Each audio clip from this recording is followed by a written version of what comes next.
Last Friday, Jake's world shattered. His wife, Sarah, kissed him goodbye, claiming a girls' night with her friend. But Jake knew the truth. She was meeting his best friend, Mike. When Mike's wife, Lisa, showed up at Jake's door with proof, their shared pain ignited a plan. This isn't just betrayal. It's a story of two people taking back their power. Jake Thompson leaned over the desk in his small Miami apartment, the glow of a laptop screen casting shadows across his hands. A high school teacher known for fixing students' tech glitches, he was troubleshooting a student's sluggish device after hours. His wife, Sarah, had left 20 minutes ago, her parting words echoing. Just a girl's night with Jess. Don't wait up. Her quick kiss lingered on his cheek, but something about her tone, too casual, too rehearsed, gnawed at him. He reached for his phone to check a tutorial, but it was dead. Sarah's phone sat on the counter, forgotten in her rush to leave. Jake hesitated, then grabbed it. Her passcode, unchanged since their college days, unlocked the screen. He opened the browser, but a notification pinged, a message thread she hadn't closed. His thumb hovered, curiosity warring with trust. He tapped. The text loaded, a cascade of flirty exchanges with Mike, his best friend since their University of Florida days. Can't wait for tonight, Mike wrote, followed by a winking emoji. Sarah's reply, same. Usual spot? Jake's pulse quickened. He scrolled, uncovering weeks of messages, late-night meetups, coded phrases, deleted replies. His stomach twisted as he pieced it together. Sarah wasn't with Jess. She was with Mike. He set the phone down, hands trembling. The apartment felt too quiet, the hum of the laptop mocking his racing thoughts. Mike, who'd crashed on their couch after late-night barbecues, who'd toasted at their wedding, was betraying him. And Sarah, who'd laughed with Jake over takeout just last night, was lying to his face. He forced himself to breathe, to think. Confronting her now would tip her off. She'd delete everything, spin a story. He needed proof, something undeniable. Jake opened Sarah's calendar app. A recurring event, Coffee with Jay, was marked for tonight at a beachside cafe. Jess hated coffee. She was a tea fanatic. The lie was blatant. He screenshot the entry, then checked her photos. A deleted folder held blurry shots of her and Mike, their hands brushing at a bar. He emailed the evidence to himself, covering his tracks before locking her phone. The front door's lock clicked. Jake froze, but it was just the neighbor's dog scratching outside. He exhaled, his mind racing. He could call her, demand answers, but she'd dodge, maybe even turn it on him. No, he needed to be smarter. He remembered Mike's wife, Lisa, a nurse who'd always seemed sharp, observant. Had she noticed Mike's absences? Could she be an ally? Jake grabbed his keys, driven by a sudden urge to act. He drove to the cafe listed in Sarah's calendar, parking across the street. Through the window, he saw them, Sarah and Mike, laughing over drinks, their knees touching under the table. His chest tightened, but he stayed calm, snapping photos with his phone. Each click hardened his resolve. This wasn't just a betrayal, it was a calculated insult. Back home, Jake sat in the dark, the photos burning into his memory. He wasn't the type to lash out. He taught kids to solve problems, not create them. But he couldn't let this slide. As he weighed his options, a sharp knock broke the silence. He opened the door to find Lisa, her posture rigid, a manila envelope in her hand. Jake, she said, voice low but steady. We need to talk. Lisa stepped into Jake's apartment, her grip on the manila envelope tightening as she scanned the room, as if expecting Sarah to appear. Jake closed the door, his heart still racing from the cafe photos he'd taken an hour ago. Lisa didn't sit. She paced, her sneakers tapping against the hardwood. I hired a PI, she said, her voice clipped, precise, like someone used to delivering bad news in hospital corridors. Mike's been lying for months. I know he's with your wife. Jake nodded, his throat tight. He gestured to the coffee table, where his phone displayed the images of Sarah and Mike at the cafe. Lisa glanced at them, her jaw clenching, but she showed no surprise. Instead, she slid the envelope across the table and opened it. A stack of photos spilled out, Sarah and Mike in a hotel lobby, sharing a cab, lingering too close at a downtown bar. Each image was time-stamped, meticulously cataloged. This is from the last 6 weeks, Lisa said. They didn't even try to hide it. The evidence hit Jake like a punch, but he kept his composure. He'd suspected as much, but seeing the scope of their deception, dates, times, locations, made it real. I found texts, he admitted, showing Lisa the screenshots from Sarah's phone. They've been planning this for weeks, maybe longer. Lisa skimmed the messages, her lips pressing into a thin line. He told me he was working late, she said. Said the hospital needed him for extra shifts. I believed him because I wanted to. Jake understood that impulse too well. He'd ignored Sarah's late nights, her vague excuses, because doubting her felt like betraying their 10 years together. Now, that trust was ash. He poured 2 glasses of water from a pitcher, handing one to Lisa. She took it, her fingers brushing his briefly, steadying herself. What do we do? She asked, her tone shifting from anger to strategy. Confront them?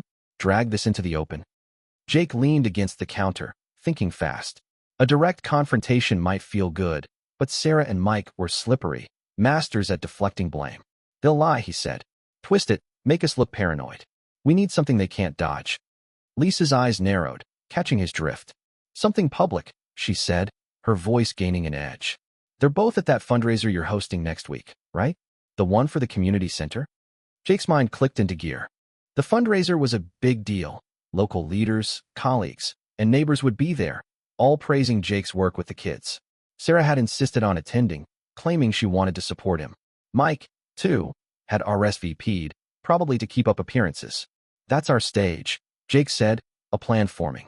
We expose them where they can't run. Lisa set her glass down, leaning forward. How? We can't just throw these photos in their faces. Too messy. Jake agreed. A shouting match would only give Sarah and Mike a chance to play victims. He tapped his phone, pulling up the fundraiser's presentation file. I'm in charge of the slideshow, he said. It's supposed to highlight community heroes. What if we slip in a few of these photos, subtle but clear? Let the crowd connect the dots. Lisa's lips curved into a sharp smile, not joyful but calculating. They'll be humiliated, she said, and they won't see it coming. She pulled out her own phone, showing Jake an email from her PI with more evidence. Receipts from dinners, hotel bookings. We can match these to your slideshow. Make it undeniable without saying a word. They spent the next hour plotting, selecting images that told the story without needing explanation. Sarah and Mike's hands linked, their private smiles in public places. As they worked, Jake noticed Lisa's intensity, her focus, her refusal to crumble. She wasn't just angry. She was precise, like someone who'd spent months bottling her hurt and now had a target. Jake felt the same shift in himself. The shock of betrayal was giving way to purpose. They weren't victims anymore. They were architects of their own justice. Lisa glanced at the clock, nearly midnight. I should go, she said, but her tone held a question, as if testing whether Jake wanted her to stay. He shook his head slightly. We've got work to do before the fundraiser. Let's keep this tight. She nodded, respect flashing in her eyes. We're not them, she said, standing. We don't sneak around. We do this right. Jake walked her to the door, the envelope of photos tucked under her arm. 5 days, he said. That's when we end this. Lisa met his gaze, her voice low but firm. They thought we were blind. Let's show them we see everything. The door closed behind her, and Jake stood alone, the weight of their plans settling in.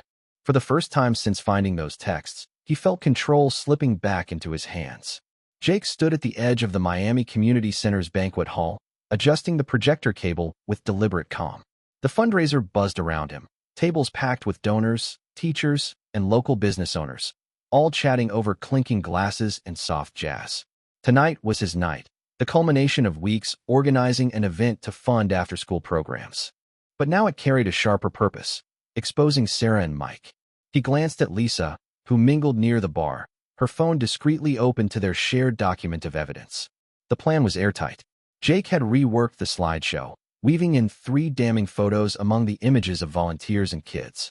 Each one, Sarah and Mike at a hotel bar, their hands brushing, a late-night diner shot, a beachside stroll, would flash briefly, just long enough to register. The captions, neutral but pointed, read community connections or local bonds. The crowd would see the truth without Jake or Lisa saying a word. Lisa caught his eye, giving a subtle nod. She'd spent the week cross-referencing her PI's findings with Jake's screenshots, ensuring every detail aligned. They'd rehearsed the timing, tested the slides on a spare laptop, and double-checked the projector's settings. No mistakes. Sarah and Mike, seated at a table near the front, laughed with a councilman, oblivious to the trap. Their confidence, Sarah's easy smile, Mike's loud anecdotes, only fueled Jake's resolve. The lights dimmed, signaling the start of the presentation. Jake took the podium, his voice steady as he welcomed the crowd. Tonight, we celebrate our community's strength, he said, clicking to the first slide. a group of kids painting a mural. Applause rippled through the room. He moved through images of volunteers. Each one met with cheers. Then came the first photo. Sarah and Mike at the bar, captioned Building Trust. A murmur spread. Jake kept his gaze on the screen, his heart pounding but his hands still. The second slide hit. A diner shot. Sarah leaning into Mike, captioned Late Night Dedication. Whispers grew louder. A woman at a nearby table gasped, nudging her neighbor. Jake clicked to the third. The beachside walk, their silhouettes too close, labeled Shared Journeys. The room fell silent, then erupted in hushed conversations. Sarah's laugh cut off mid-sentence. Mike's glass froze halfway to his mouth. Jake didn't look at them. He advanced to a safe slide. A kid holding a soccer trophy, his voice unwavering as he praised the center's work. Lisa slipped to his side, her presence grounding. "They're unraveling," she whispered, her phone now closed. Jake nodded, catching Sarah's wide-eyed stare from the corner of his vision. She fumbled with her napkin, whispering to Mike, who shook his head sharply. The councilman at their table leaned away, his expression sour. The photos had done their job. Public, undeniable, no confrontation needed. As the slideshow ended, applause returned, but it was strained. Jake stepped down, shaking hands with a donor who muttered, "Did I see that right?" Jake only smiled, deflecting. Lisa joined him, her voice low. "They're cornered. Look." Sarah was on her phone, typing frantically, while Mike signaled a waiter, as if planning an escape. But the room's eyes were on them, judging, connecting dots. The community they'd charmed for years was turning. Jake and Lisa retreated to a corner, watching the fallout. A colleague approached Sarah, her tone sharp, asking about the photos. Sarah stammered, claiming a misunderstanding, but her voice cracked. Mike tried to laugh it off, but his joke landed flat, met with cold stares. Lisa's hand brushed Jake's arm. "We did it," she said, her tone not triumphant but relieved. "They can't hide now." The event continued, but the mood had shifted. People clustered, whispering about the slides. Jake fielded questions about the program, keeping his answers vague when asked about those pictures. He and Lisa had agreed. Let the evidence speak, no accusations, no drama. Their silence was their strength. As the night wound down, Sarah approached Jake, her steps hesitant. "We need to talk," she said, her voice low, urgent. Jake met her gaze, unflinching. "Not here," he said. "Not now." She flinched, as if expecting him to crack, but he turned away, joining Lisa to thank a donor. Mike, meanwhile, slipped out the side door, avoiding the crowd's stares. The trap had sprung, and Jake felt a weight lift, not joy, but clarity. The truth was out, and he was no longer the one in the dark. The fundraiser's aftermath hit like a tidal wave. By the time Jake locked up the community center, his phone buzzed with messages, colleagues, neighbors, even a local reporter asking about this slideshow incident. The photos of Sarah and Mike, slipped into the presentation, had spread through Miami's tight-knit community faster than Jake expected. He silenced his phone, driving home under the glow of streetlights, his mind replaying the night's silent victory. Lisa had left separately, promising to meet tomorrow to strategize next steps. At home, Jake found Sarah's car in the driveway, a suitcase half-packed on the porch. She stood by the door, arms crossed, her phone clutched tightly. "You humiliated me," she said as he approached, her voice sharp but unsteady. "You could have talked to me first." Jake stopped, keys in hand, his calm unshaken. "You had months to talk," he said. "Instead, you lied. Every day?" Her mouth opened, then closed, no defense ready. She grabbed her suitcase and stormed to her car, tires screeching as she drove off. Jake entered the quiet apartment, the weight of her absence settling in. He didn't feel triumph, just a strange relief, like shedding a heavy coat. His phone lit up again, a text from Lisa. "Mike's gone. Packed a bag, left a note. Coward." Jake typed back, "Sarah's out too. You okay?" Her reply was quick, "Better than I thought. Coffee tomorrow?"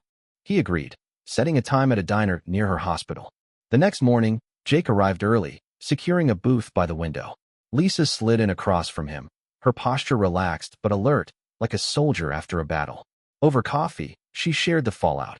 Mike had been dodging calls from mutual friends, his social media accounts suddenly private. A coworker had seen him checking into a motel across town. Sarah, meanwhile, had posted a cryptic apology online, claiming personal struggles, but comments from locals were brutal, calling out her deceit. The community's trust, once their shield, was now their judge. Lisa stirred her coffee, her voice steady. I got a call from the hospital board. They're reviewing Mike's conduct. Apparently, he used work hours for some of those meetups. Jake raised an eyebrow. And Sarah's boss texted me. She's been reassigned to a desk job. No more public events. Their betrayers were unraveling, not because of violence or vengeance, but because their lies had nowhere left to hide. Jake leaned back, processing. He'd expected chaos, maybe even guilt, but instead he felt grounded. We didn't have to say a word, he said. The truth did it for us. Lisa nodded, her fingers tapping the table.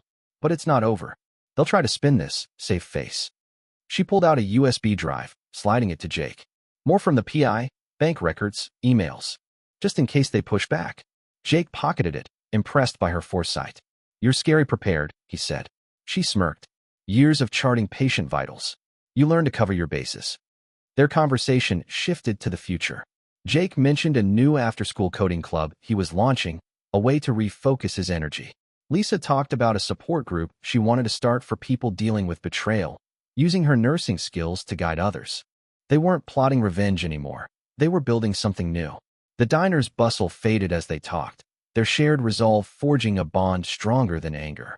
By afternoon, Jake returned to the community center, where volunteers were cleaning up from the fundraiser. A few clapped him on the shoulder, offering quiet support. One, a retired cop, pulled him aside. Heard about the photos. Smart move, keeping it clean. They dug their own graves. Jake nodded, grateful for the backing but eager to move on. He spent the day prepping for the next event, his focus sharp, his purpose clear. That evening, Lisa texted again, a screenshot of an email from Mike, begging to talk. She'd ignored it.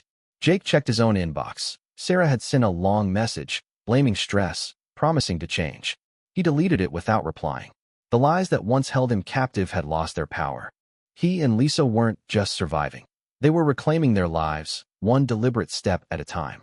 6 months after the fundraiser, Jake stood at the front of a classroom in the Miami Community Center, guiding a group of teens through a coding workshop. His laptop hummed as he projected a game they'd built together. A simple maze runner that had the kids cheering when it ran smoothly. The room buzzed with energy, a stark contrast to the chaos of that pivotal night. Jake's after-school program had doubled in size, funded by donations from the event that exposed Sarah and Mike. His work, once overshadowed by betrayal, now defined his days. Lisa, meanwhile, had launched her support group at a local clinic. She'd turned her nursing skills into a lifeline for others, hosting weekly sessions where people shared stories of broken trust and rebuilt lives. Jake attended one meeting, not as a participant, but to drop off flyers for his coding club. He saw Lisa in action, calm, direct, steering conversations with the same precision she'd brought to their plan. Their paths, once united by pain, now ran parallel, each carving out a new purpose. Sarah and Mike had faded from Miami's social fabric. Sarah had moved to a small apartment across town. Her public relations career stalled after her reassignment. She tried reaching out to Jake once, leaving a voicemail about starting over. He didn't respond, deleting the message before it could pull him back. Mike, disciplined by the hospital for misusing work hours, had taken a job in another county. Local gossip, relayed by a volunteer, said he was living alone, his charm no longer enough to salvage his reputation. Jake and Lisa met for coffee at the same diner where they'd planned their next steps. The morning sun streamed through the window as they sat, swapping updates over steaming mugs.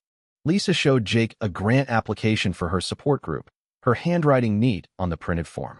If this goes through, we can expand to other clinics, she said, her voice steady with ambition. Jake shared his own news. A local education board had named him Teacher of the Year, citing his dedication to the community center. The award came with a small stipend, enough to upgrade the coding lab. Their conversation turned to the fundraiser's fallout. A mutual friend had texted Lisa about a blog post Sarah wrote, claiming she'd grown from her mistakes. The comments were scathing, locals unforgiving of her half-hearted remorse. Mike, too, had tried to rebuild his image, posting about a charity run, but few engaged. They thought they could outrun the truth, Lisa said, stirring her coffee. But you can't charm your way out of lies forever. Jake nodded, his fingers tapping the table. We didn't have to fight them. We just let their actions catch up. The diner's door swung open, and a former colleague of Sarah's waved at Jake, stopping by their table.